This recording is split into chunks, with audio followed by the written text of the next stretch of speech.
The following podcast is a member of the Pokecasters Network. Pokecasters Network, supporting Pokemon content creators, their shows, and the community of Pokemon fans.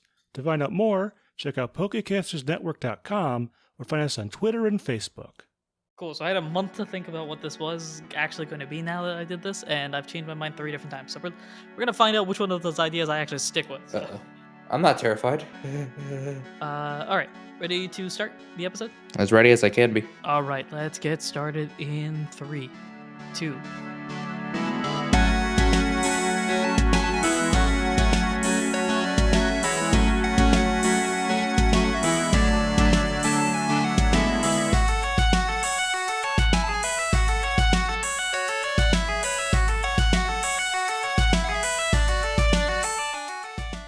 Hello everyone, welcome to Not a Scratch, the only podcast that believes that Scratch is an overpowered move. I am your host, your PM, your DM, your GM, Anirudh himself, and with me here, coming from a void.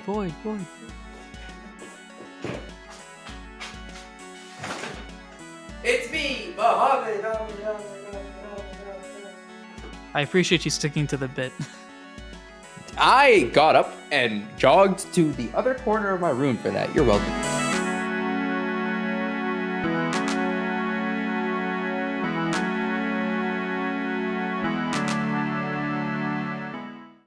Welcome everyone to Not a Scratch, a show that, despite you not realizing it, has been on hiatus for a month. Actually, from the recording side of things. We haven't recorded in a month. Just a month? Oh, wow. That's shorter than I thought. It's somewhere around there. Awkward pause while we remember how to record an episode. Yeah, so as you can probably tell, I'm not there. First time in a long time. Actually, first time. I'm not there. You're not there. What about the third guy? The third guy is never here. And frankly, fair enough. we blame him for everything that's happened, despite the fact that everything that's happened has been a good thing. So yeah, take that, Mansoor. L ratio. Yeah. But yeah, Mansoor, he's slacking off, doing normal things, as you can tell. How dare he travel the world without us, even though, And he took Anirudh's bike with him, which is why he sounds so far away. It's not fair, okay? Look, I'm gonna be honest. I spent my money on this bike. I said bike. I spent my money on the bike and the mic.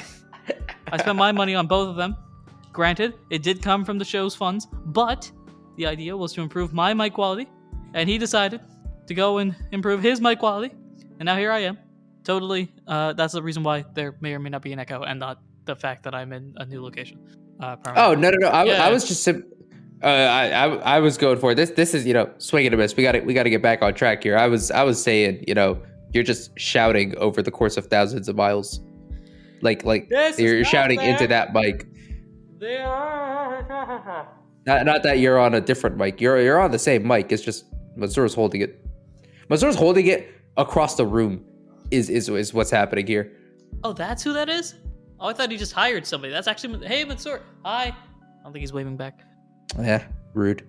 Anyway, so he's with me. There you go. There's your Mansoor update for the day. He's with me apparently.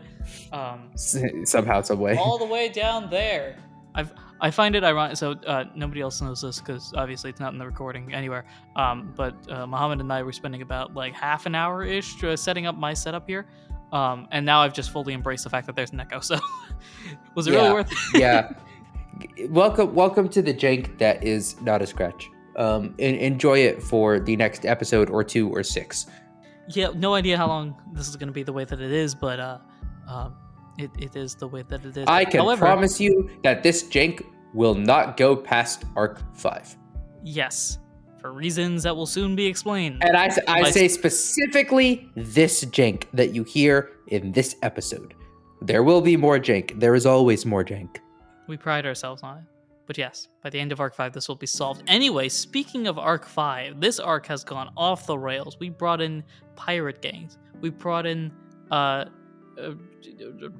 first thing that came into my mind was the red versus blue, orb / gem / whatever we were calling a thing. That debate. That was Arc 5, you're right. Yeah. Manaphy, the battle hammers.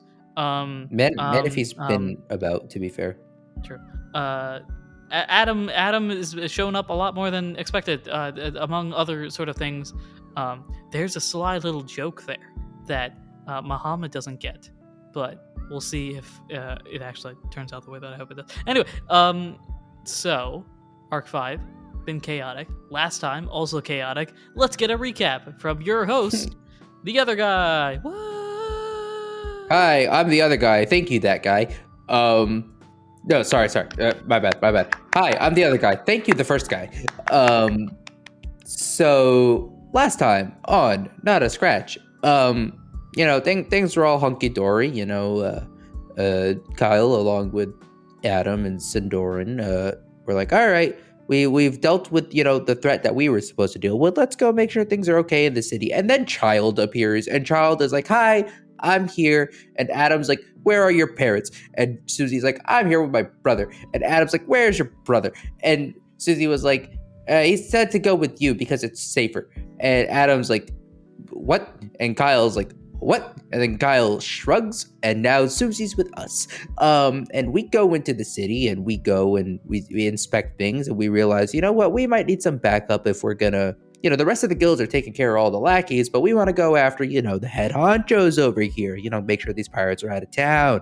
So we go down into the not the mystery dungeon, but just the mystery dungeon guild run dungeons, and free all the rest of the battle hammers, except for notably one is missing. This Noivern looking guy, apparently head of the battle hammers, apparently a traitor.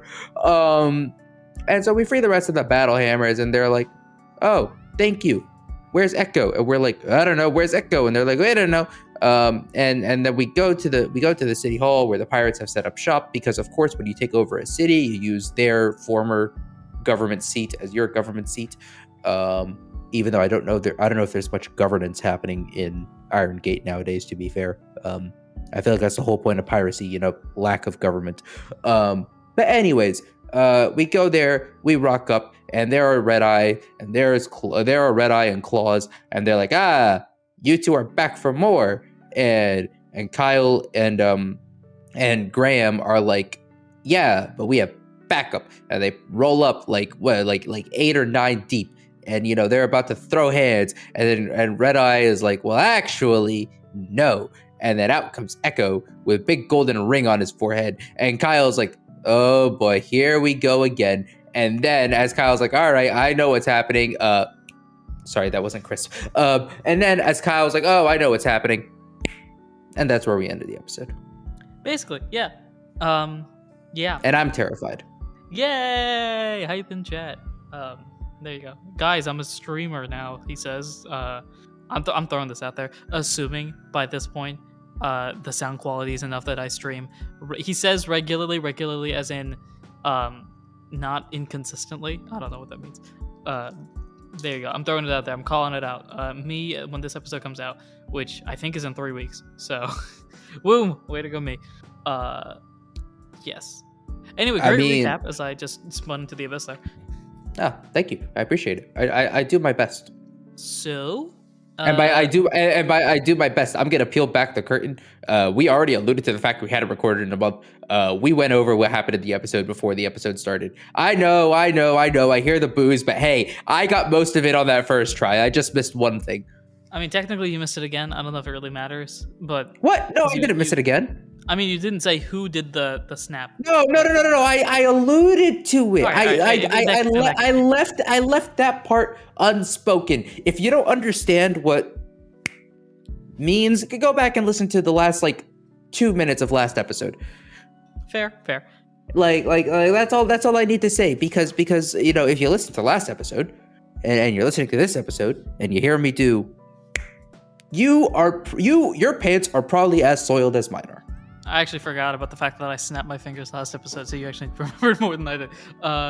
Yes, correct. Applause. Yeah, that's right. Don't correct me on my recaps, Anirudh. Don't forget who's the king of the recap over here, okay? All right. I am holding this throne until someone takes it from my cold, dead grasp. I agree. The king of the recaps, because Mansoor's busy over here and holding my mic. Because he was absolutely the king of the recaps during arcs 2 and 3 when we more or less accidentally purposely forced him to do it. Regardless of that, though, shout out Mansoor. Was he the king of the recaps, or he was the guy doing the recaps? At some point, to be fair, To be fair, he was holding his own well. I was waiting for him to stumble, and then the one time he stumbled, I didn't catch it. So, Yeah. Sorry, I keep but bouncing yeah, around. I'm throwing this out there for the remainder of the Not a Scratch run. I am king of the recaps, and I challenge someone to take that throne from me. I mean, it's very easy for me to manipulate that because I could just literally make an episode non-existent and then turn that and be like, dude, I don't know what you're talking about. We never even did anything. I won't, but that's not how I thought you were gonna game the system. I thought you were just gonna, give other people an advantage. But fair enough. That too. If but you, I if you will want to cheat, gladly. if you want to cheat that way, I will gladly tank the show in exchange for a few moments of confusion on your end. Okay, but isn't that what you do every week? And on that note, I feel like it's a perfect opportunity to transition. Anything to add, Mohammed, about the show? Not about the show, but my laptop's doing weird things. It just whenever I put it up, I have a stand on the bottom of it that folds out, and whenever I do it, like my laptop's like very broken, so whenever it sits at an angle, it just jumps around a sheet really weirdly. The Google sheet that we use is our character sheet, and it annoys me. It's okay. It's fine now. It's calmed down. If it continues jumping around the Google sheet, I'll just punch my laptop into submission. It'll be fine. Perfect. And then for all of you Patreon members, you can support us and then get me foam for sound quality and get Muhammad a new laptop. I'm joking, semi-joking at least. Join the Patreon because you want to support the show, not because you want to get us just buy Anirudh a coffee. That's all. Actually, yeah, you could do that as well, but that's not for this show. So, I mean, you could. Just buy him a coffee. He likes coffee. I don't like coffee. Actually, no, you don't drink coffee either, do you? I drink coffee. No, you do. You do drink coffee. Yeah. I don't drink the right type of coffee. I drink the coffee milk, what's it, New Hampshire state beverage version, not actual coffee. But super sweet coffee. Yeah. That's still too bitter for me, That's still too bitter for me. Like I just can't do coffee. Without further ado, I can think of someone that drinks coffee probably. Susie. With that, let's transition and let's dive on in.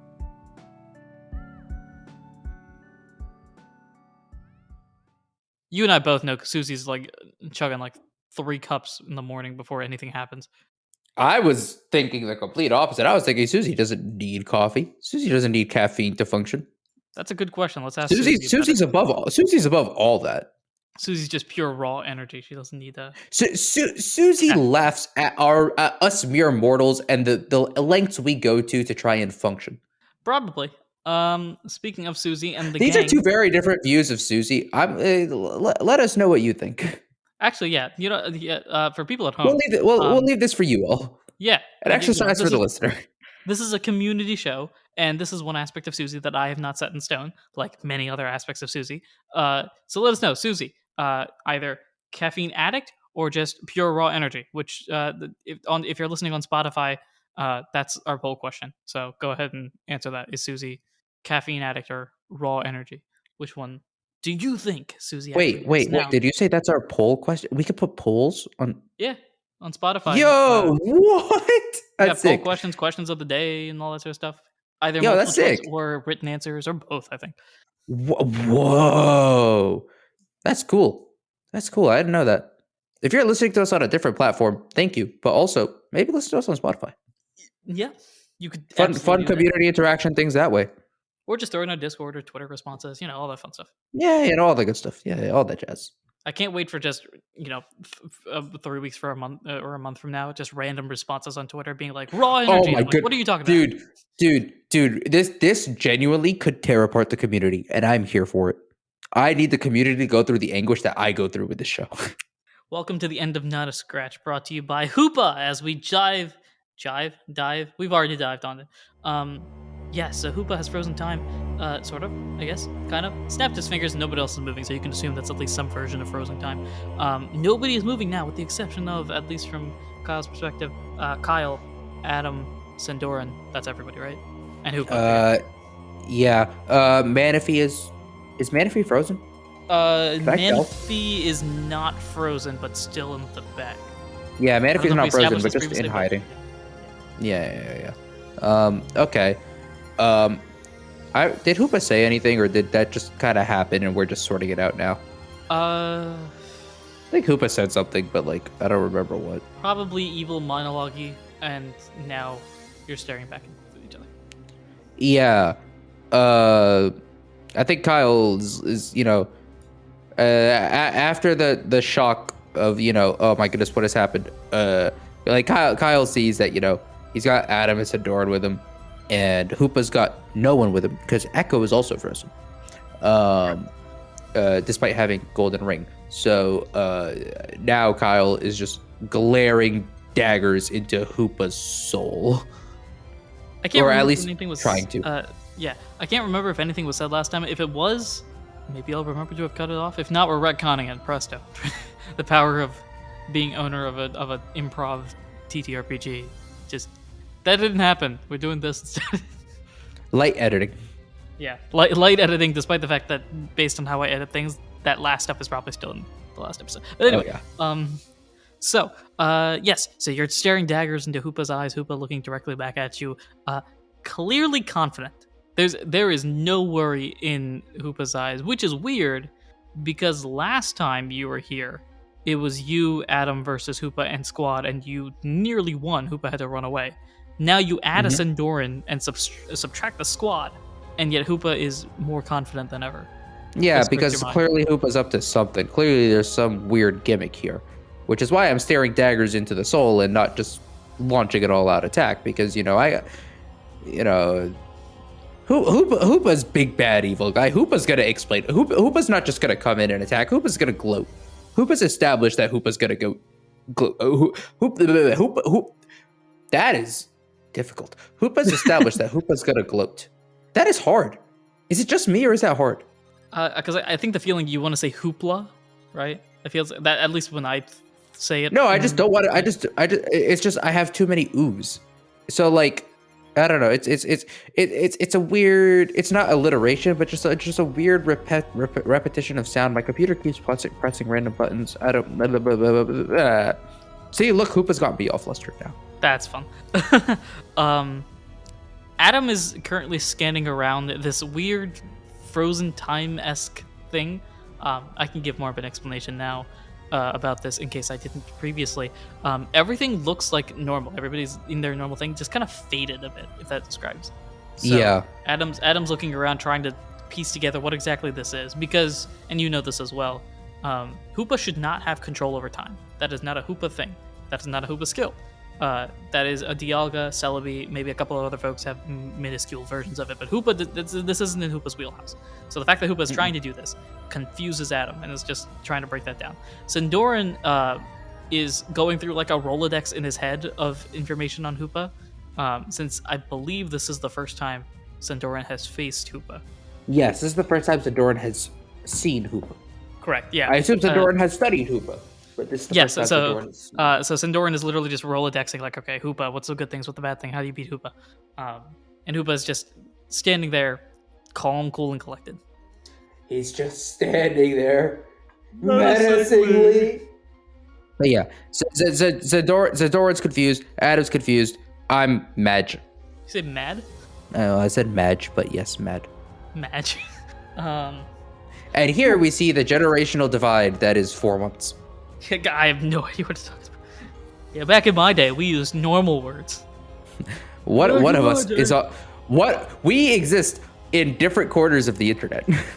That is also very true. Yeah. Sorry, right now I'm going through the red book because I wrote something down. Where did I write it down? Come on. You're here somewhere. Ah, here you are. Okay. What if since you don't have an idea of what you're doing, you just don't?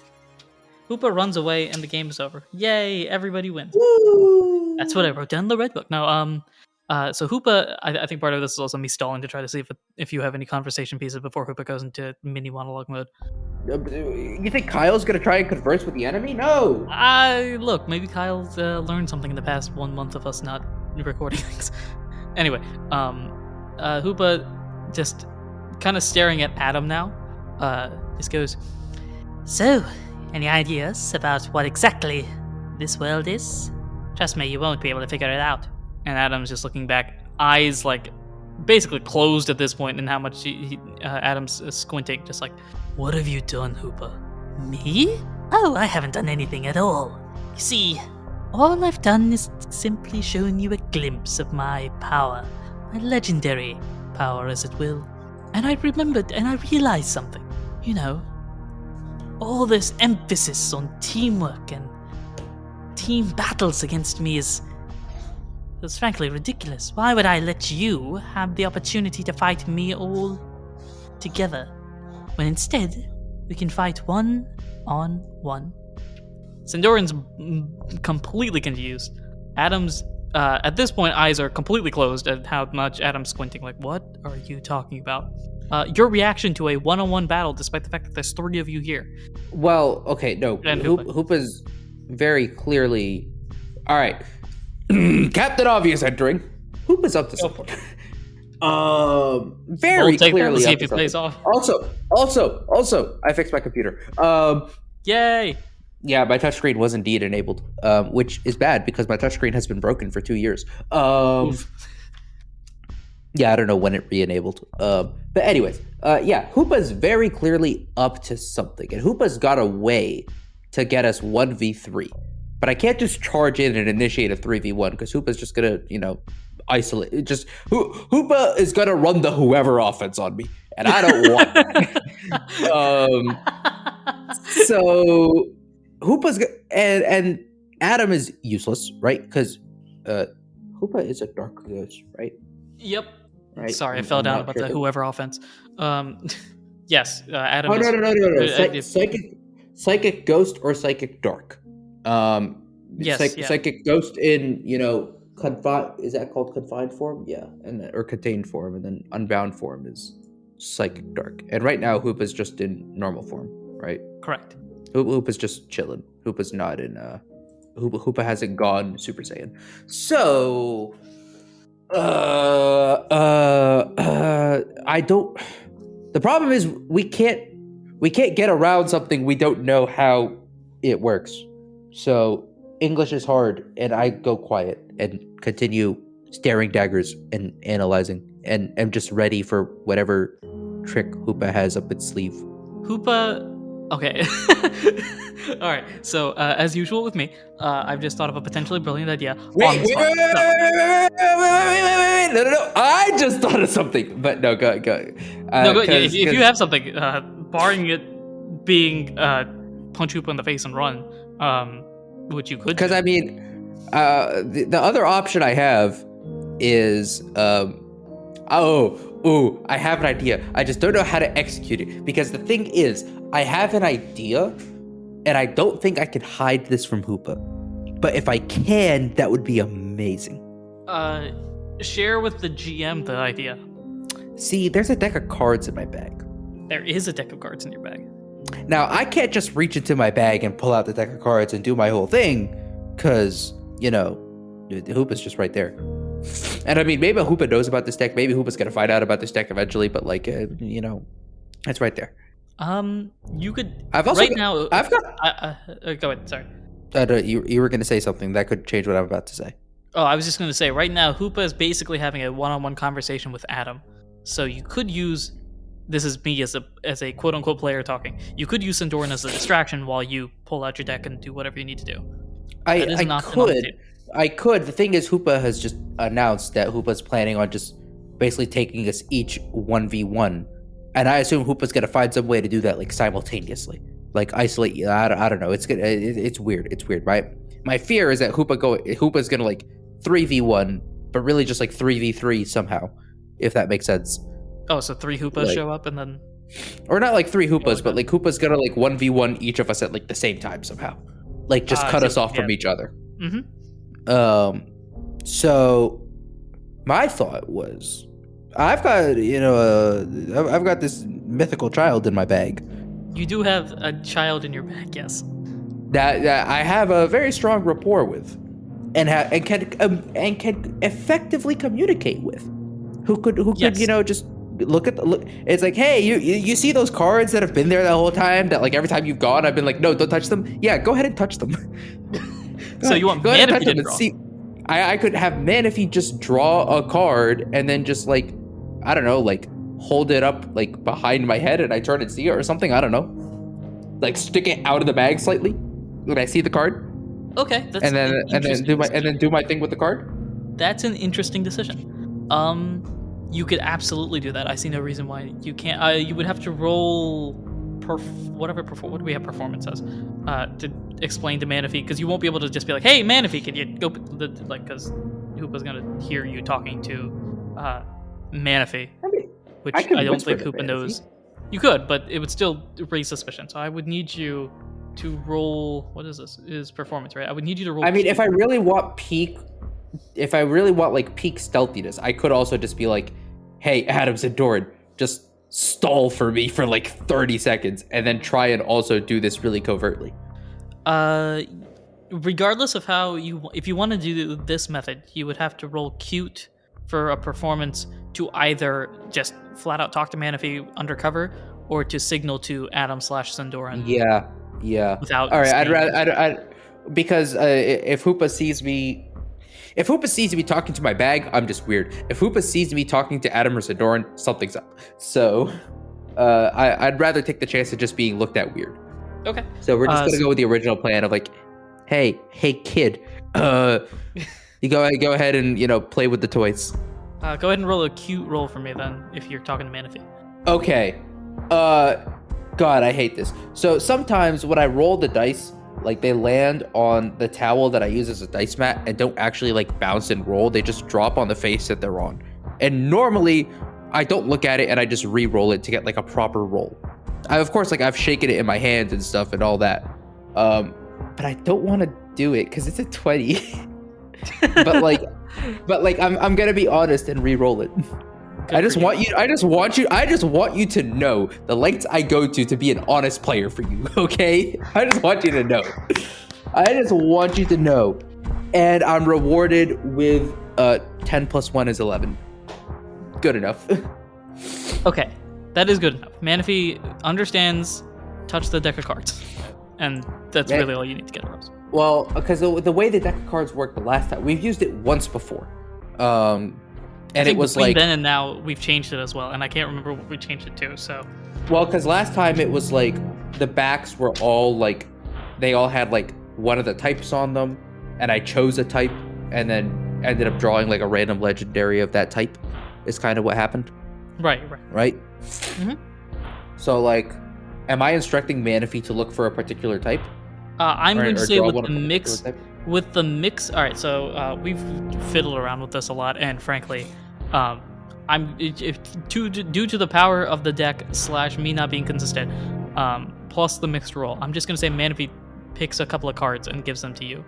So Manaphy has selected these cards. Manaphy's given me the choice of Manaphy's just holding up a bunch of cards, and I'm gonna just take one. Yeah, I think what Manaphy understood isn't, hey, go through the deck and pick like a particular Pokemon. Had you rolled the nat 20, I think you could pick which Pokemon shows up. Just straight up. Just straight up, like, hey, Manaphy, look for this guy. Look for this Pokemon. Manaphy's like, I just learned how to read, apparently, so sure. That would be the plot thing that shows up there. Hey, I feel like the cards have pictures. Come on, the cards have pictures. True, but how are you going to tell Manaphy a picture of, I don't know, Groudon or something like that? Like, hey, look for the red thing that looks like a dragon and it's got these weird scales, and like, how would you? Manaphy doesn't know half the words I just said there. I don't know. Does Manaphy know what a scale is? Manaphy's an artiste. Manaphy's also a legendary. Manaphy, has either in some previous lifetime or just innately knows all these guys. Like, these are all the homies, These are all the homies. All right. In this case, though, you kind of just signal, hey, Manaphy, grab the deck, grab a couple cards, and Manaphy's gotten that far of the conversation. So Manaphy comes back with 4 cards. I feel like that's a fair bet. These 4 cards are as follows, and now I got to pick these 4 cards. So, man, I really want to print this deck now. I'm not gonna lie. I have looked into trying to make this deck of cards as like a merch item thing. Simply because we aren't the size of Critical Role, it would be tough to do, and no, custom cards are expensive. Yeah. 20.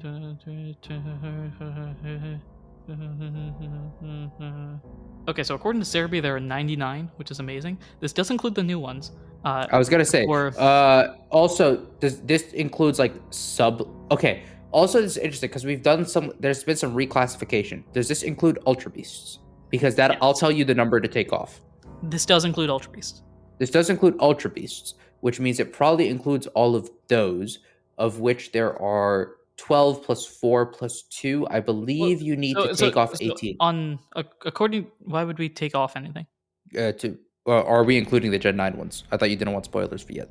I thought we were gonna integrate Gen 9 and Arc 6. That is true. So basically, if you roll, you're gonna roll. Slide me the Cerebi link you're using, and I'll double check the number to remove. I mean, I've already looked at it. I didn't even see the mons though, because I'm that good at not realizing that something is spoiler. Oh, okay. All right. If you already have the 4, then it's whatever. But well, so here's the thing. I'm gonna ask you to roll a bunch of. Basically, you're rolling D100s and zeros doesn't count. So you're gonna roll a 1 or 14. But I might roll a Gen 9. So I need. If you roll a Gen 9, it sucks to suck for me. That at this point. You sure? Because I could simply just double check the numbers and then just roll, whatever the number is. Because I'm pretty sure I need to take off 18. I don't mind. At this point, let's just go for it. Why not? Okay. All right. Why not? If I get spoiled, that's fine. To suck because I'm about to roll. About to roll 4 Gen 9 mons. I was asking specifically if it included the Ultra Beasts because the Ultra Beasts have been reclassified as no longer being sub-legendary. It does include the Ultra Beast, and my reason for that is not only that it's simple for me to consider the Ultra Beast legendary, but We've also included one already. The only one we've used so far has been an Ultra Beast because it's pointless. Yeah. Which means we're gonna. All right, I'm gonna spoil it for you. There's another category of Pokemon that were introduced with Scarlet and Violet that are in the same vein as Ultra Beasts. We're gonna end. It sounds like we're just gonna end up including one. Probably. Yep. Between you and me, I'll cut this out of the episode. At this point, it's on me if I get spoiled for anything. The only thing I don't want to be spoiled about is plot in the game. And so if it's like you can say, hey, Girafarig is a legendary Pokemon. Wow, that's crazy. Girafarig is the reason why Team Evil throws the championship match. Like that's plot related. So I would prefer not that. But outside of that, okay. Gotcha. At this point, all right. Yeah, also, you got to get through that game because, oh my goodness, the story is amazing. The story of that game is just insane. I think I just rolled a Gen 9. Nice. Where are my pen and paper? I need to write down these numbers. Oh, because if it's Gen 9, then I can't. Well, okay, so if you roll a Gen 9, we're going to ask you to re-roll it, but, because technically speaking. I did roll a Gen 9. I rolled 86. I rolled a Gen 9. Well, the order that I have here is different, so maybe not. Who knows? Well, okay. Did you randomize? You shuffled them? Okay. Well, I rolled 49, 86, and then my last 2 rolls are I just rolled a nat 100. That is insane. And I rolled a 29. What's with the 9s? Okay, I rolled 49, 86, 29. Watch me roll 66. Oh my god, 46. Nice. All right, 49, 86, 29, 46. Do you want me to re-roll that 86 or not? Let's find out. 5, 10, 15, 20, 25, 30. Oh wait, you shuffled them. Yeah. Yeah, so I just got it. All right, that's one. If it helps, I'll just put them in numerical order. 29, 46, 49, 86. I need you to re-roll one of them. Nice. Which one did you roll? I'm curious. The 49 one rolled Shen Pao. Oh, Shen Pao. Nice. Fun. Cool. I enjoy that one personally. That's a fun one. I cannot wait for it to enter the competitive scene. It's gonna be a menace. I rolled. Is this 80? Yeah, this is 80. This isn't 90. This is 80. Another one. Who do we get? No. But we'll get to it when we get to it. It is not a Gen 9 one, thankfully. Oh, sad. I was like, did we roll one of my boys? But no. All right. Ooh, okay. All right. This is going to be interesting. So are you going to tell me the mons or are you going to tell me the types? I tell you the types. I only tell you, if it's a dual type, I tell you one of the types. At random or primary? At random nowadays. I think I used to do... Yeah. Because that's how we got Poiple. Mm-hmm. Let me just confirm. Yes. Okay. I'm gonna roll some die now. I haven't done that in a while. I also didn't pick a dice set, so literally just pick a. Let's go with this one. Okay. I get one. Oh, perfect. All right. Cool. You're gonna love this. All right. So I've randomized. Water. You're very close. Okay. Water. Flying. No, but that would be. You got the same idea in mind. It is water, ghost. Well then. Manaphy has excellent taste. Water, and then ghost. Manaphy's just like, all these blue ones are really cool, and also let's get one that isn't blue just in case Kyle wants that. Just in case Kyle doesn't like blue. All right. I just need to very quickly look at the same list that you're looking at. Okay, hold on. So this page on Cerebi, does it include? It does include the sub. Oh wait, hold on. It includes the Ultra Beasts, who are no longer sub-legendary. It includes the Gen 9 sub-legendaries, but it doesn't include some. Oh, interesting. Okay. Is it missing something? All right. No. It just doesn't include the Gen 9 equivalent of the Ultra Beasts. Oh, okay. Yeah. All right. Because So the there's Ultra probably Beasts more. are no longer sub-legendary. Yeah. There's another 12 out there. Okay. But Cool. I guess we're not Also, us including them like really messes with things, and that's all I'm gonna tell you. So That's. I can't wait to figure out how that screws me over in the future. I mean, you'll learn about them as soon as you finish the game. I'm looking for ghosts because ghost is the rare one, and then there's just a ton of waters. I think the water is kind of you just taking a shot in the dark, basically. Because I think Actually, to be fair, I'm only on the sub legendaries, and there is 1 water type sub legendary, 2 water type sub legendaries. Right, we're going through the entire list, so Yeah, 2. we're quickly water gonna get type 3, 4, 5, 6. Like, well, 3, 4, 5, 6, 7. Oh right, Volcanion exists. And then who are the ghosts? You're a ghost. It would be really funny if we rolled Hoopa. it is possible. That would be hilarious if we rolled Hoopa. It would be funny if we rolled Hoopa or Manaphy or Fione. Like those, I feel like would be kind of useless rolls. All of those unless are, they end up being insane. Those are either terrible or game breaking. Yes. Ghosts. There are none of the ghosts really speak to me, to be honest. I mean, granted, Giratina in this situation, optimal, because when you're talking about messing with dimensions, I mean, come on. But I mean, otherwise, right? Like, who would it be? Like, Marshadow could be helpful. Spectrier, kind of useless. And then Hoopa. I mean, is Hoopa gonna help us against Hoopa? Like, does Hoopa have to obey the cards? What's happening? And then of the water types, I don't know if any of the water types could be extremely helpful, to be honest.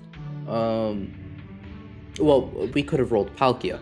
Which would be very good for whatever's happening right Palkia now. and Giratina are 2 that we could have rolled, and they would be amazing to have right now. Mm-hmm. And Keldeo would be fun for the memes. So basically, like, if we go Ghost, there's an equal chance of it being a helpful or really bad or just really useless. And then, or no. This is weird. I don't know how to play this. Do I roll the dice with Ghost? Because realistically, Keldeo isn't gonna. Is Keldeo gonna have knowledge of? Because when we had to help Keldeo and, messed with Hoopa's encasing, because I assume that bottle contained Hoopa or something. I don't think Keldeo ever dealt with it, or we ever resolved that. I don't think Keldeo's ever dealt with Hoopa. And the other water types are... Palkia would be great in this situation, but every other water type is kind of useless. Not only, well, by the way, as well, If I pick water, I propose... I propose fun content. You give me extra chance of success. Extra chance of success meaning, because I have the 3 water types. I know you have the 3. If I decide to go with a water type, what if we do this Monty Hall style, where I pick one of the 3, you flip over one of the other 2, probably the one that, in your opinion would be more useless, and then I have to choose whether to switch or stay. I mean, that could work, but the thing with the Monty Hall problem is that there are 2 goats in one car. Right here, there are 3 questionable items. Well, right? there are 3 questionable items. Wait, they could there could be 0 cars. There could be 2 cars. I have a really important question that I forgot to ask. What is your goal with this? What is my goal with this? To try and my goal with this is I have no information.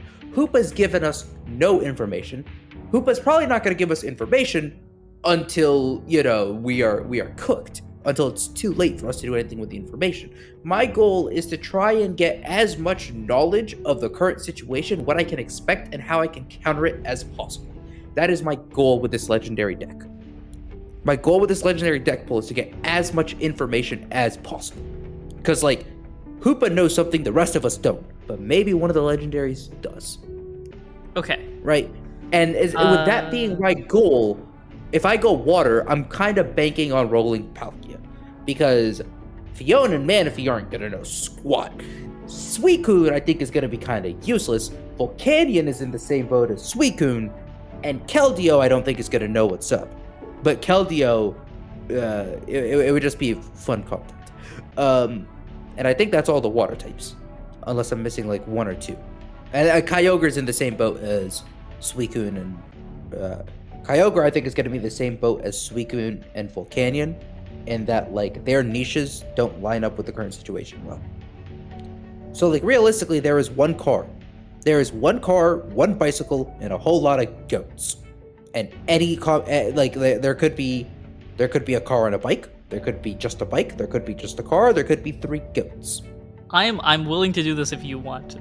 The other option is I roll as I just roll the dice on Ghost, where Ghost, Giratina is great, Marshadow could be helpful, Hoopa is a huge wild card, and Glastrier I don't think does anything for us. I will remind you, because you've missed this on both sides. Ultra Beasts are an option, so Blacephalon could be your Ghost. Oh, Blacephalon could be my Ghost, but I don't think Blacephalon's going to do anything for me. And then for the water side, Tapu Fini is one that I remember you not mentioning. Oh, I haven't mentioned Tapu Fini because I think Tapu Fini ends up being in that same boat as... I think you've mentioned everyone else. Yeah, I've mentioned everyone else. Tapu Fini and Blacephalon I have forgotten, but Tapu Fini I'm lumping in with Suicune and Kyogre in them, and Blacephalon I'm kind of in the same boat as... Glastrier in terms of how useful, or not Glastrier, Spectrier in terms of how effective I think it'll be. Did you say Lunala? So, I did not say Lunala. Lunala is a ghost type. Lunala is a ghost type. Lunala is right up. I don't know if Lunala is going to have real knowledge of this though. But Lunala is also I think I have a higher chance. So I think I have a higher chance of success in terms of achieving my goals here if I just go with the ghost. But the Monty Hall water type sounds fun. and here's the thing. And here's the thing. I know considering the way I've lined them up, if you reveal one specific thing, I can win. I can just win. You say so. But there's a very slim chance of that. You know what? We're going to play, Steve. We're going to play. We're not going to pass. We're going to play. Okay, so we're going Monty Hall? Mm-hmm. We're doing it for the content.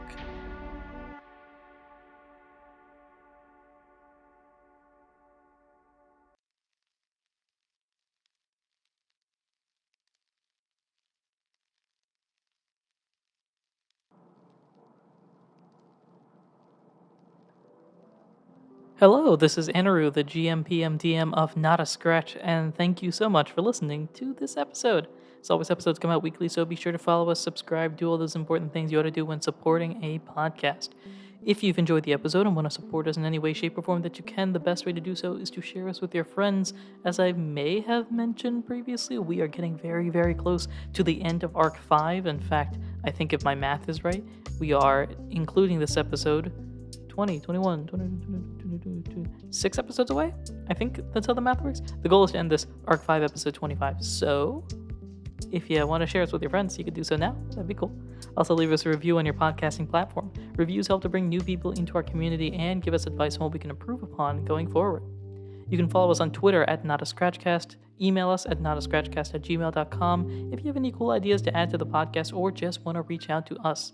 We have a Discord where you probably heard a notification just now. Maybe, I'm not 100% sure that was actually a Discord notification. Or you can check out our website. That's available at www.notascratchcast.com. Website has our episodes merch page where you can directly support us and an art page where we post both commission and fan art. Send us your fan art and you might see it on the website. These things update over time, so stay tuned, and if you have any questions about any of that, check the description down below. Now, there aren't actually a lot of songs here from other sources. A lot of this is my stuff, which is weird because I don't think that's normal. But nevertheless, thanks to Glitch City for the songs Kirby's Dreamland, the Lo-Fi remix, and Diamond and Pearl Cyrus Battle remix. We also want to thank Tabletop Audio for the song Quiet Cove. We also want to shout out our Patreon members. We at Not a Scratch have a Patreon that has a bunch of new stuff. In fact, there's something that should be posted in the next day or two that hints towards a Patreon exclusive series. That's pretty interesting, I think, and I'm hoping that it would be exciting, along with a whole bunch of other stuff. So you can check that out if you're interested, of course, and are able to financially and willing to support the show. You also get recognized during the show right here and right now, so thank you to our Patreon members, Ginny, Ursa93, Eli, Damon Liger, Simon Pelajoaquin, and Lord Toffee. For more information, check out the links in the episode description, contact us on Discord or Twitter. If you're interested in having a promo on the show for your podcast, we would love to help. All you have to do is send an email or contact us on Twitter or Discord, and we'd be happy to discuss more. The promo for this episode is another show that I do, actually, Operation E-Clock, which has accidentally been on a hiatus. Next episode, though, is edited, done, ready, and will be submitted. Will be publicly released this Thursday, if you're listening to this on the day that this episode comes out on Tuesday. So 2 days. Or if you're listening to this in the distant future, check the series out. All the same, Operation E-Clock is available exclusively on the Adorancast podcast feed. Well, without further ado, let's figure out what this game is. Monty Hall time. Does he make the right decision? Does he win the car? Or does he get trolled? Trolled? Zoinked? Depends on what version. Goated. There you go. That's it. Does he get a goat? We'll find out right here, right now.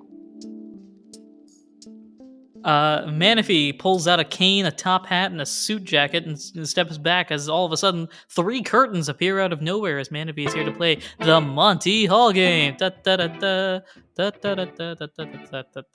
Anyway, you've got behind you 3 different curtains, aka 3 different water-type cards that Manaphy has thrown back there. There is curtain number 1, a nice velvet red. Curtain number 2, a very nice velvet red. Or curtain number 3, a very, very nice velvet red. I almost got it. Anyway. You were so close. You were so close. Anyway, 3 curtains, 3 red curtains with a water type on the back. You pick one. I reveal the one that I believe will be the worst option to the question that you are about to ask as soon as I'm done talking here, and then you pick between the one that you have and the one that you switch. Now, with that said, how do you want me to order these? Based on so in my head, basically what I'm saying is, what should I consider to be the best option? The funniest one? The meme-worthy one? The one that solves the problem? The one that gives the most information? Because those 2 are different, etc., etc., etc. You know what I am looking for. You also know what you can give me. And you say those 2 do not line up. However, I do think the ranking order between those 2 is not too far off. So, I think I would like you to rank these cards, value these cards in order of how helpful they are to solve the problem. I know I am looking for information, but you know something I don't. So I want you to order them that way. Okay, so I'm going to throw this back on you very quickly.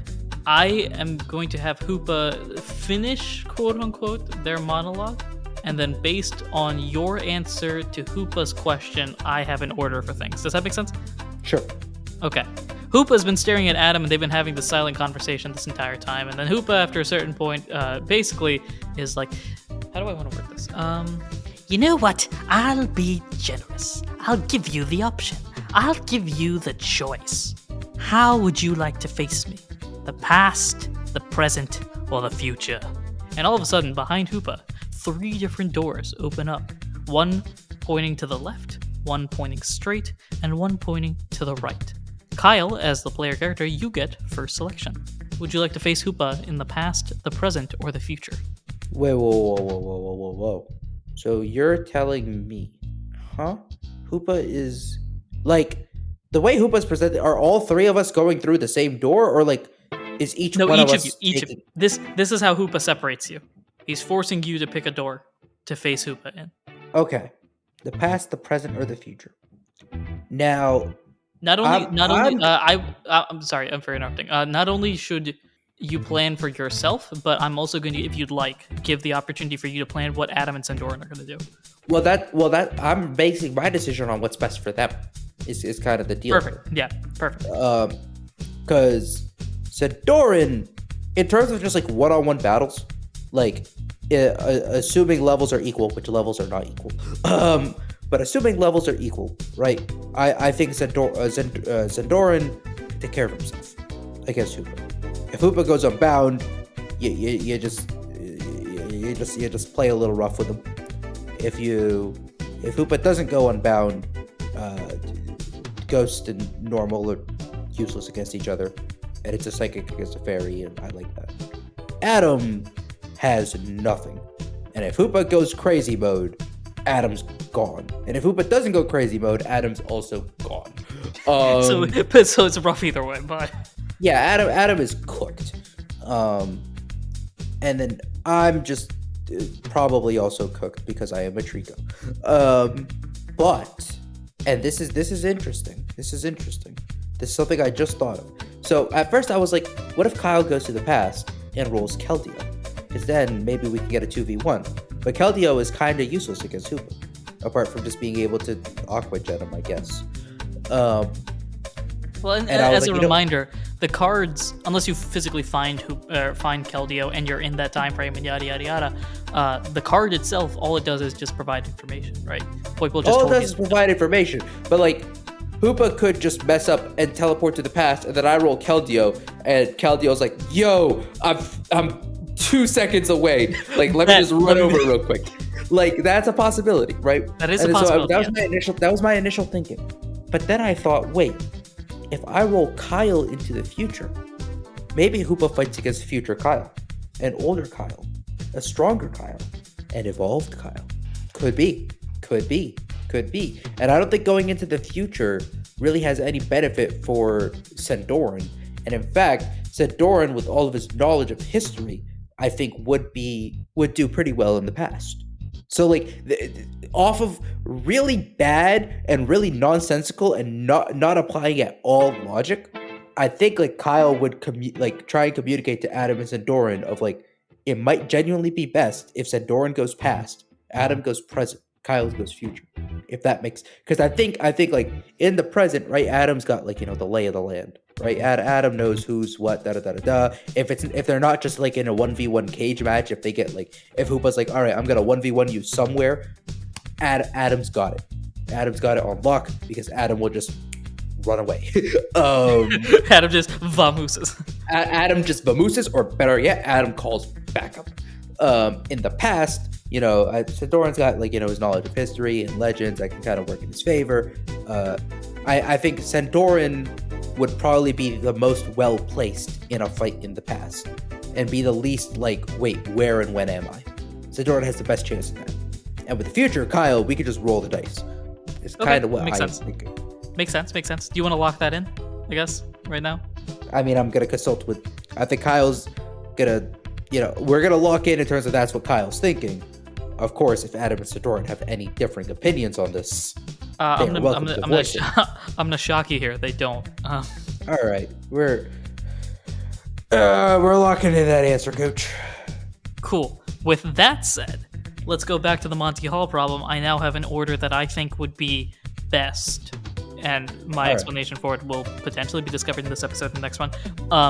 So with that said, curtain number 1, curtain number 2, curtain number 3. Let me mentally randomize them. Actually, wait. I was thinking you just have them in the order like that they were like shuffled in your sheet. Yes, but I've already forgotten that. So Oh, nice. So instead of doing that, let's just randomly sort them out as I have in my head. And now, the choice is yours. Menifee is now impatiently pointing at the curtains with the cane. Like, come on, pick one already. Is Menifee pointing at one specifically? No, and in fact, Menifee is currently trying to make a 4th curtain up here just so that you could select that one, because maybe you don't like the first 3 numbers. All right. I am gonna go. I'm getting real good vibes from curtain 2. Cool. So you have chosen curtain number 2. I am going to open up curtain number 1. And behind curtain number 1 is Keldeo. You know how earlier I said Monty Hall works if you show me one specific one? Is this a In specific my- one? Yes, here's why. Talk to me. Well, okay, now here's the thing. Your rankings may differ from mine, but my rankings had Palkia 1, Keldeo 2. And I was like, if Keldeo is revealed, the only way Keldeo can be revealed if Palkia is 1 and Keldeo is 2 is if Palkia is behind the one that I did not choose. The problem is I don't know if you have Palkia 1, Keldeo 2. I don't know if you have someone else 2. Or if you even have, like, Palkia 1. Or Palkia's even here, right? Well, no, because if Palkia is number 1 on the list and Keldeo is number 2 on the list, the only way Keldeo is revealed is if it is the lower of the 2 options. And it's only the lower of the 2 options is if the 2 that I have not chosen initially are Palkia and Keldeo, right?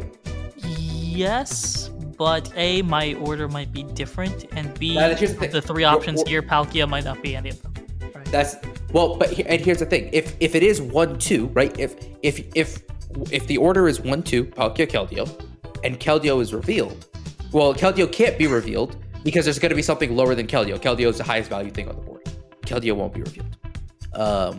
Keldeo being revealed tells me that there's a higher value option than Keldeo. It's either the one that I picked or the other one. If I go back through the list, First off, sorry, I was gonna make an NBA on TNT joke. It's 1, 2, 3, not 1, 2, back to 1. yeah. Don't play with me, Chuck. The number of times me and my friends referenced that exact moment when we were playing Rocket League and a passing sequence goes wrong. But yeah, okay. So, are there? Because there's no way Palkia is not above Keldeo in your rankings. There's no way. Palkia is like top tier for this. The problem is is there someone else you would have put over Keldeo? Is there someone else you would have put over Keldeo? Suicune potentially, Tapu Fini potentially, probably not Volcanion. If this matters, all of this matters on the fact that you chose to go to the future. This is true. I love how this entire episode is just one big logic game so far, and I know it's going to get cut down later, but it's very fun for me. This is like we've managed to make this really intricate puzzle. Okay. I'm gonna list them out. I don't have the list up. I'm just going off memory again. Let me know if I'm forgetting anyone. It's yes. 1 second. Palkia. Okay. It's Palkia, Keldeo, Fione, Manaphy, Suicune, Tapu Fini, Kyogre, Volcanion. Volcanion. Let me see if you forgot anybody else. None of them have any links to the future. You said Kyogre. You said Tapu Fini. You said Suicune. Yeah, you've said them all. Fione and Manaphy, I'm gonna immediately discount. I'm basically looking for who could be higher value than Keldeo. Fione and Manaphy, I'm gonna discount. Who has high? Considering I'm gonna restate this, even though it's probably not necessary, but for audience sake, my sake, your sake. Who has more value than Keldeo in the future? In the future, Manaphy might. Fione won't. Manaphy might. Because I could pull the Manaphy card for Manaphy in the future, who has already seen how this all goes down. So Manaphy might actually be higher value. Volcanion, I don't think is. Tapu Fini, I really doubt. Tapu Fini's what? Misty Surge? That island, whatever that island is. Oh god, what's the name of that island? It is the guardian deity of Pony Island. Pony Island, that's the one. I was like, what's the fourth island? I was like, I know it's not Mele Mele. I know it's not Akala. I know it's not the one that starts with a U. It's Pony Island. So I don't think Tapu Fini is higher value. Kyogre just make rain go burr. Kyogre's useless here. Brr. And Suicune is sad about Burnt Tower. I like how that's the lore for it, but sure, yeah. And Suicune's not going to do anything else for me here. Suicune's also kind of useless. So I've eliminated 4. The problem is Keldeo also useless?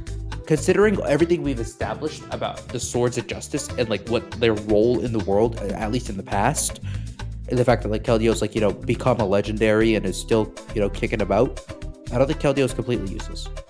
The problem is Manaphy. The irony that Manaphy is the one that's throwing a wrench in these plans. Manaphy is staring at you with daggers right now, like, bruh, why are you calling me out like I know you're not saying this out loud, but still. No, yeah, Manaphy can sense it. Manaphy is seeing the gears turn in Kyle's head and is like, you better not. All right. There is enough doubt. Oh my goodness. There is enough doubt in my mind that because my initial strategy, as long as Palkia is 1 and Keldeo is 2, I always switch here because I will roll Palkia, like guaranteed. That's how math works. Well, I mean, you could have Palkia right now if Palkia is an option, right? Statistically speaking, you should switch it. No. If Palkia is 1 and Keldeo is 2. Oh, it's 2. Yes, yeah, you're right. Yeah, that's what I'm saying. I would have picked 3 or 4 or whatever. Exactly. The fact, like, I was like, let's play Monty Hall because if Palkia is 1 and Keldeo is 2, and you reveal Keldeo, I switch and I win. I know who I'm getting. But I have enough doubt in my mind, not that Palkia is 1, but that Keldeo is 2. I have enough doubt in my mind that I've got to play this the mathematically correct way. And I believe Monty Hall is solved, and it's really counterintuitive. I forget if the solution is always switch or always stay. It's, I'll tell you this, if it matters. Statistically speaking, you are more likely to win if you switch. Yes, because because it's really counterintuitive. But originally, they all have a 1 in 3 chance, and then that first 1 in 3 chance for the one that was revealed to be losing is transferred to the other one. It's really weird counterintuitive math. Yeah. You're right. I would have arrived there eventually, because I know it makes. I would have arrived there eventually because I know it's a thing that makes no sense. I've just got to play it the mathematically correct way. You know what? This is what I'm gonna do. I am gonna roll a d12, and if I roll 1 in 3, I'm staying. If I roll anywhere from 1 to 4, I'm staying put. You know what? It fell on the floor. We're taking this one. It's 9. We're switching. We're switching, Monty. Give me curtain 3. I forget how the Monty Hall problem, or like the game officially works. Do they reveal both curtains? The one that matters, the one that doesn't? I don't think they've revealed the third curtain. But also in that game, I think it's a game. I think it's a Price is Right game, right? But on that format, right? You just know from what the second curtain had what's behind the third one. In this right? case, we won't though. At the end, you'll have full knowledge. But I don't, so they don't have to reveal what's behind the curtain you originally picked or the curtain you did not pick, because there you'll have full knowledge. Here, I won't have full knowledge. I don't know if for the suspense of it or for, I don't know if it's worth you revealing what was behind that last curtain or behind curtain 2. But you don't have to reveal it, I don't think. Okay, sorry, I was preparing for what the game. You were preparing lines of dialogue. You were loading the dialogue files. Basically. So you want to switch from curtain 2 to curtain 3. Mm-hmm. I'm gonna take what's behind curtain 3. So Manaphy hands you the card behind curtain number 3. It's a water type card. At this moment, now that you've already declared which door you want to go in. At this moment is when I'm going to suck you in that door, basically. Bang! You open your eyes, face planted on the ground, and look around, and don't recognize a thing. Oh, good boy. Okay. Yeah, I mean, I'm in the future. That's fair. Is there anything around me that I see? Do I have the card in my hand? Is Manaphy in my bag or with me? So your bag and Manaphy are with you. Yes, I need to load the map because I actually want to use this. This is fun. This might be. I know this is not going to be everyone's favorite, but this is definitely one of my favorite episodes we've done. Also, in my head, I have very specific boss music playing, and I don't know if I can share with you what that boss music is, and it's a shame. That sounds like Gen 9 boss music, though. Yes, and this boss music goes hard. The problem is I can't share it with you because there's no way I can send it to you, and like we're not on Discord. I can't just screen share, and I think changing my input device and piping it through my microphone won't work. I'm very tempted, like, as we, like, gear up for this showdown, like, when it's about to happen, just to pull out my phone and play this music into the mic. And you're not gonna know what it is, and you'll eventually hear it. And you'll understand why it's in my head. Okay, so...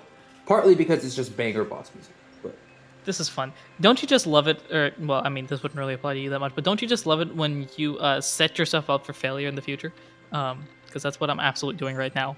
Anyway, you open your eyes, and the first thing that you notice is that you landed on some wood. Oh, well, okay. Good to know that the future still has organic material. You look around, and you see, as you're looking around, what can only be described as a port city. Okay.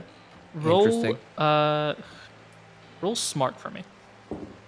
How do you like a 17 plus 1? That sounds good to me. So, you're looking around, you're taking everything into account. There's a couple of things that you notice here with what I'm going to classify as an investigation roll. It doesn't look like you're that far in the future. That's the first thing that comes to your mind. There's nothing that's striking you as like, that is a thing I have never seen before. This just looks like a port town that you've been to previously. It could potentially look like a scaled down version of Thunder Tree, but there's a few differences there that make this look more like a port city or makes it look more like a fishing city as opposed to like a port, right? Okay, interesting. So you don't feel like you're that far into the future. The other thing that you notice isn't about the town around you, but it's about your bag. Manaphy has been silent the entire time that you've been here. Manaphy's there. Manaphy's there. Manaphy's just looking around like awestruck. Okay. All right. Is everything in my bag still there? Everything in your bag is still there. Yes. Everything's all fine and dandy. But Manaphy, throughout the entirety of your trip, Manaphy's always been either making some noise or jiggling around the bag or something like that. Manaphy has basically just taken in the area. This is very different from what you've seen Manaphy do. So, I think Manaphy feels okay. But you're here. You look like you're at like one of those. Is it? I guess a dock basically. That's extending out into the ocean a bit. There's a couple of fishing boats. Is it more of a dock or is it more of a pier? A pier, whichever one is the wooden one that doesn't have a lot of action. The difference is just size between those two. Oh, size and I guess technically depth, but okay, it's a dock. The small one then. Yeah, it's a dock. But yeah, you're here. Not a lot of action going around. It's very quiet. No sign of Hoopa anywhere. And no sign of Hoopa anywhere. Okay. Well, before I do something dumb and move, maybe I should learn. Sure, I guess. I don't. Was I supposed to press a button or something? Was I supposed to signal? Either I or Manaphy has a card in hand right now. Oh yes, that we have not looked at. Manaphy has handed you the card at this point, so you can look at the card. Yeah. All right. Yeah. Well, it's time to figure some things out. You flip over the card, and a couple of things happen immediately. The moment you flip over the card itself starts getting like grayer as it turns into a fog in your hand. You can still feel the card, you can still see the card, but the card's slowly almost like turning into mist into your hands. Interesting. Okay. The card itself, in a light sort of way, almost starts to like feel like condensation is falling out of it, and then slowly an image starts to appear out, just like it did for Poipole previously, as coming out is something that you've seen in the history books but never actually seen before, as Tapu Fini appears from the card. Cool. Okay.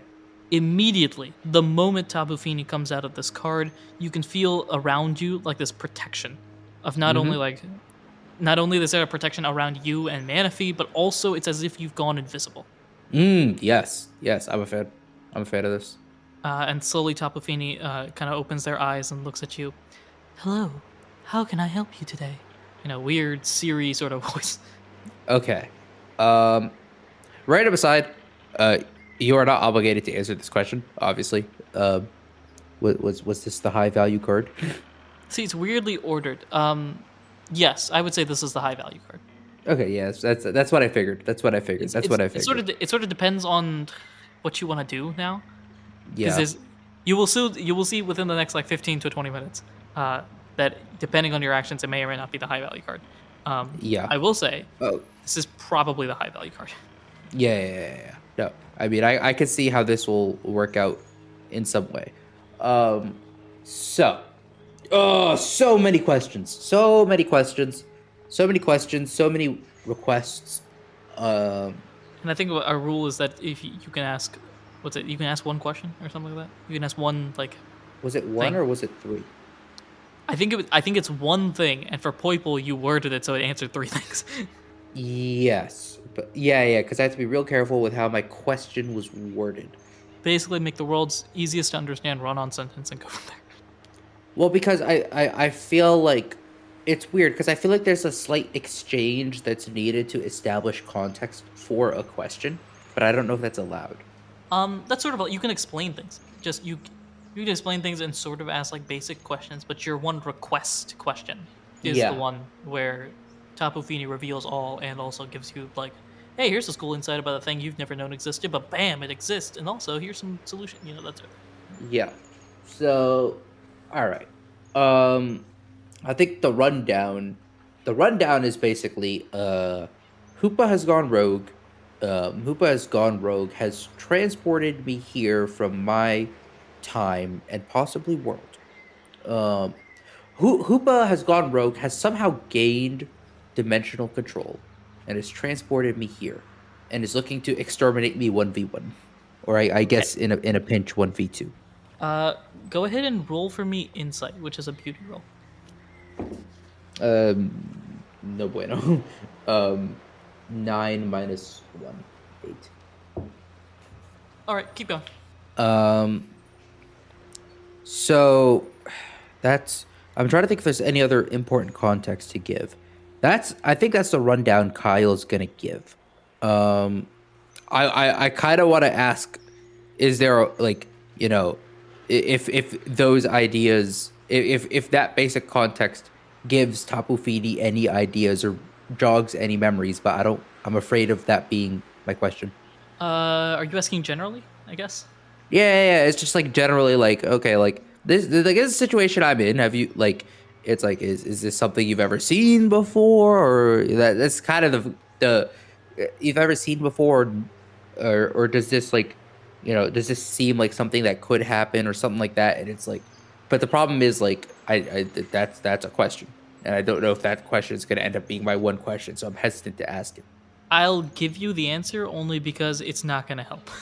Okay. Tapu Fini basically goes, Tapu Fini's basically like, I've never seen this before. That's kind of wild. I've never seen this before. That's very odd. Okay. That's the rundown. I don't only have to request knowledge. I can request help, right? Yeah. Sort of. Yes. As long as the virtual version of Tapu Fini could do it, then yes. Well, this virtual version of Tapu Fini, granted, I don't know if it's like the card that's allowing Tapu Fini to have this really weird invisibility / protective effect with, or if it's actually I think the idea implied by the cards is that like a small fragment of their power is in the card itself, and then when you ask your request for it, it uses it up, and then card go poosh. So technically, it does have the power to do some. Only when I request it. Only when you request it. Until then, it's kind of there. Now I will say, I'm thinking about what I know about Tapu Fini, right? Tapu Fini, I think it's the one Tapu that it's the one Island Guardian that's more of like the healer one. Yep, it's very purity based. Is it that or is it Tapu Lele? I'll give you this. Fini is the water fairy type, obviously. Yeah. All about fogs and purity. It doesn't really like humans. If you try to walk in with ill intent, it basically kicks them out, and despite that, it helps those that are worthy. So, Yeah. Yeah. but it's very much about like that, like pure water type thing. But it's more of an intentionality thing, as opposed to like I think Tapu Lele is the one who's like scales or dust like has a healing effect, right? Tapu Lele. I think Tapu Lele. Yes, is the Tapu one. Lele is the healing one. Yes. Yeah. Okay. Feeny is the Feeny fog. is the one who. Yeah. A perfect way to describe. Feeny can either prevent you from moving forward or clear the path forward, depending on if you're worthy or not. Yeah. Yeah. And then from like a pure gameplay mechanic thing, also Misty Surge is cool, but I don't know if Misty Yes. Terrain's all that helpful for me. Like I guess Misty Terrain protects me from status. That's cool. Doesn't matter when I'm getting O-code. This is interesting. This is interesting. Because I was thinking, like, what if I hold on to the card and hold on to my request until I find Hoopa, and then use it then? But I don't know what I'd use it for. You'd have to ask the question now, or the request now, basically. It's like once you switch it yeah. on, you can't switch it off without burning it through. So Yeah, but like I could like carry it around, yeah. and I don't know if Tapu Fini can give me any. Oh, I'm really at an impasse here because I don't know if Tapu Fini can give me any real useful information on this. Right? Tapu Fini has no real knowledge of what's going on. Has no real knowledge of the situation. Oh, I wanna. There's so much. This is. I'm flipping the violet thing on you. There's so much I could tell you if you asked the right question. Yeah, that's the problem. You know what I should ask. I don't know what I should ask. If you ask a question in a particular way, I might literally just send you the red book and then end the recording here. Like that's how much Feeny could theoretically tell you. If I ask a question in the right, It wouldn't really help. like, It would what just be. It would really be just like, hey, I understand the plot of the campaign more now. If you ask it the right way, it won't really help you right now, but it'll help you be like, hey, if I survive this episode, I got paths and knowledge. Basically, I'm just saying like, hey, good luck. Hey, here, Yeah. no stress. Bye. Like, hey, no pressure, but you could get all the answers if you word it the exact right way. Have fun. Well, this is something because how would I? It's all purity and intentions and worthiness. Which I mean, to be fair, right? Like, it's not only about purity and intention, but it has the ability to purify. it has the. Is that gonna help me here? It's not like I can ask Tapu Fini to be like, "Hey, can you just sprinkle some dust on Hoopa?" Like that? No, that's not how that works, right? Like, surely I can't just ask that. You have gone eerily silent. I I can't really say much of anything. No, I know you can't say much of anything, and I don't know if this means I'm on to something or not. Because, like, typically, like, when I'm thinking out loud like this, you bounce off of it. And now you didn't. And now I'm like, did I just strike gold? Or is Anirudh just really playing his cards close to his chest? And really trying to make me figure this one out? I wish I had flipped over the card in front of Hoopa. Like, if I had Hoopa in front of me right now, I'd have more ideas. The problem is I'm kind of just out and about. And I can't just pocket the card. Do you wanna a vibe check of the area you're in right now? Maybe that'll help spark something. Sure. Cool. I don't know. Maybe this will help. Maybe this won't. Right now, you're in a port town, as mentioned previously. You're currently standing on the wooden docks. Now, I mean, you can move as much as you want. Right now, you're effectively invisible, and as long as you don't make the request, Tapu Fini could theoretically be with you until you make that request. Then once you do, Okay. it's gone. Okay. I will say the idea behind the deck is that once you start a card, you have to wait 24 hours to pull the next card. So Yeah. you won't be able to do it for the rest of the day and then tomorrow. And then if you don't activate the request, the 24 hours doesn't start. So that's the thing in It's mind. But 24 theoretically- hours from when I've consumed the last card. Correct. But with that said, theoretically, you could have Tapu Fini in your pocket for the rest of the campaign, and then that would be a fun little twist. That would be very interesting. What else is there? You're not particularly in the deep future because nothing seems remotely transformative, but you can sort of tell that things are quiet and that things are calm in this area. Where you Things are are, you're not quiet. 100% sure. I don't know where I am, but I know it's a quiet, calm fishing town kind of vibe. Mm-hmm. No one's out and about. No one's I'm really. invisible. You are invisible. Yes, no one's really out and about. And then, as I mentioned earlier, Manaphy has been silent this entire time. If you want Manaphy to, has been. give me a perception check. Perception is beauty. Yes, I rolled a 15, which means -1. 14. Yeah. That can provide some context. It gives me something, but like I'm literally one off. Yeah. One off full. Manaphy this entire time not only has been quiet, but has been staring into the ocean this entire time. Do I have a compass? I don't think you do. Can I tell what Moving. time of day it is? Can I tell which direction it is? Like just off like the time of day, the sun in the sky, all that good stuff. I don't know if you can do that with your current skill set. Give me a. Have I not done this before? I don't think you've done. You've done time of day. You haven't done where you are. No, but no, not just general direction, right? Because if I know what time of day it is, and I know where the sun is, I know general east and west. Yeah, but east and west of what is the question, right? Well, but I just want to know what direction the ocean is from me. Oh, that. That I can tell you.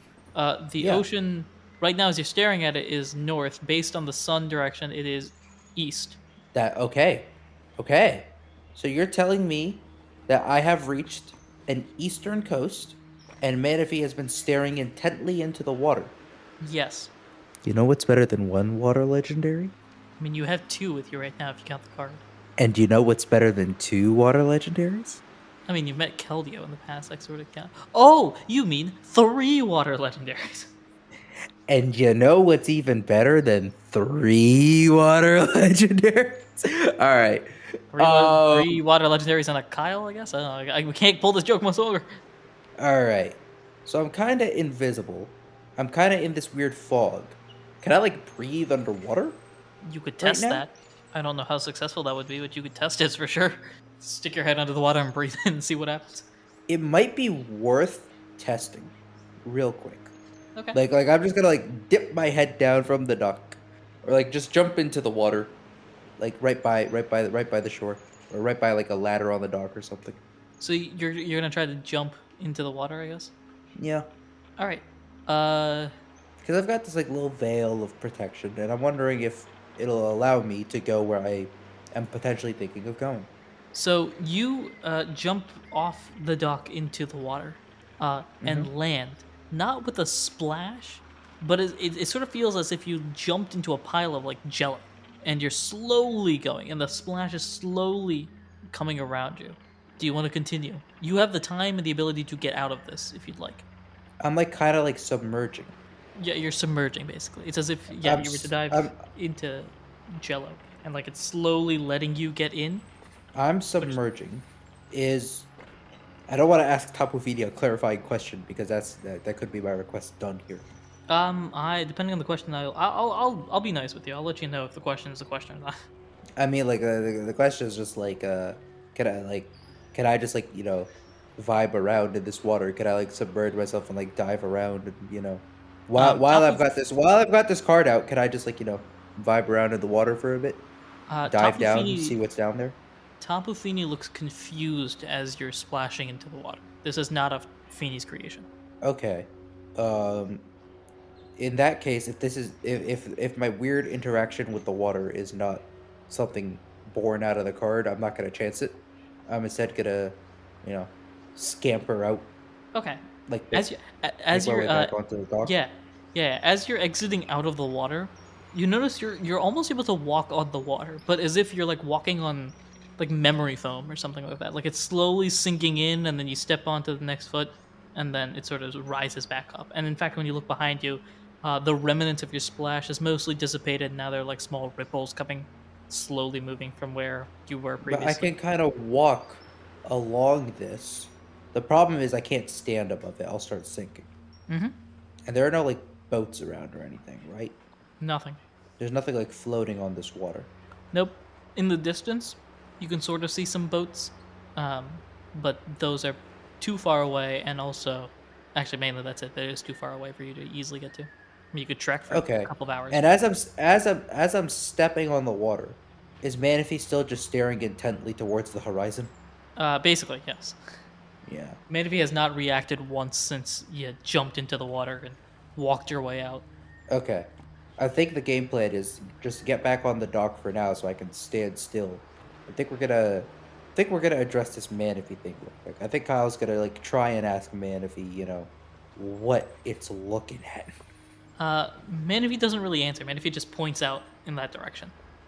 Manaphy just points. Okay, and if I ask for clarification, if I'm like, hey, okay, I there's something out there. Could you tell me what it is? Hold up, let me make sure this is something that I can tell you. Clearly very enamored. What are you so enamored with there, kiddo? Okay, I just wanted to make sure that was right. Manaphy, all Manaphy says as they point out into the water is, dew. Dew. Do? Dew, yes. Do. Mm-hmm. Do. D-E-W do? D-O do? Dew. I'm not gonna get any other words other than do, am I? Not while you're here. Unless you ask Manaphy a really specific question that I somehow didn't think of. Well, I'll I be mean, honest, I'm- those are the I questions you think- ask are going to have the answer of dew. Yeah, but If I ask D-E-W do, and then D-O do, do I get two different intonations of do back? Like D-E-W do, and it response do with a nod, and then D-O do response do with a shake of the head? Like, am I not yes, even getting that? That's it. That's it. Do, you can confirm with Manaphy, is the DEW version. That's what I thought. Okay. Dude. Wait, hold up. Manaphy's never said a word before, right? We confirm that? I think we can confirm. Maybe Is this Manaphy's first word? I think this is Manaphy's second word. I think she said she, he, they said Kyle at one point. No, they kind of blabbered something that sounded kind of like Kyle. Oh, okay, yeah, that's true. Okay, in that case, then do is probably Manaphy's first word. like this is like a clear word. I don't have anything. Come on, this is a sizable moment in your child's career. They said their first word, and now it's unlocked at not unlocked. It's relocked like 14 mysteries. Yeah. I mean, I was gonna say we'll address that later, but also like we'll address Manaphy saying their first word later, but also like we've gone to the future. It's like it's fine. I assume this is some future Manaphy or something. Sorry, I had to let out a ferocious yawn. I will say you haven't really moved from this spot. No, I haven't. Because what you've done is you stood here for about 5 minutes, flipped over a card, jumped off the docks, and then climbed back up. So beyond like this little 7x7 box that you've been standing in, you haven't really done much. Yeah, I'm between two minds right now. I'm between really, I only have one course of action I can think of. The problem is, I don't know if it's a great course of action, and also I don't know if it's even gonna be worth my time. So I think the one other question Kyle's gonna ask Manaphy here is, do you want to go out towards the dew? Manaphy nods vigorously.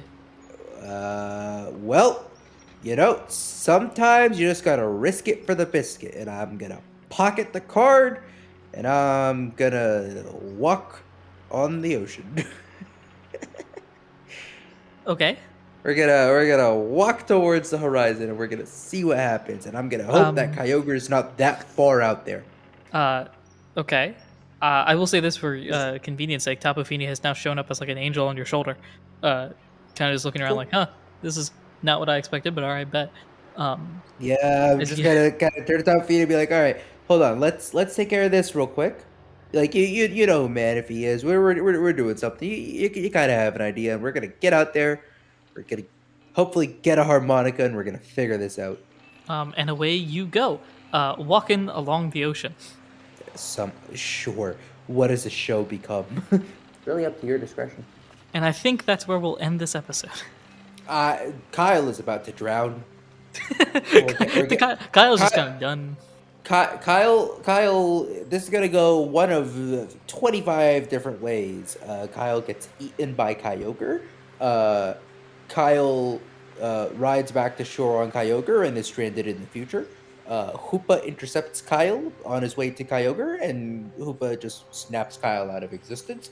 Tapu Fini says, "Nope, I'm out," and cancels the card before Kyle can use it. There's about a million different ways this could go wrong, and I'm expecting every single one of them to happen. And find out next time on Not a Scratch. Thank you, everyone, for listening to what is one of my favorite and also the weirdest episodes I think we've had on Not a Scratch, just based on Oh yeah. what happened. I don't. So for people that don't, and I'll keep this in. The recording time right now is an hour and 55.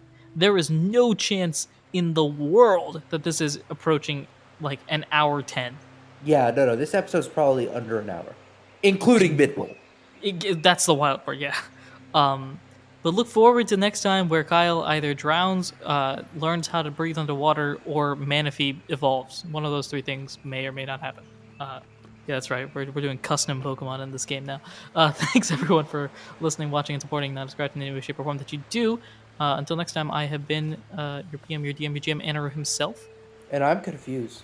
And for Confused and all of us here at Not a Scratch Studios, until next time, make sure to remember that you can't walk on water unless you got the feats.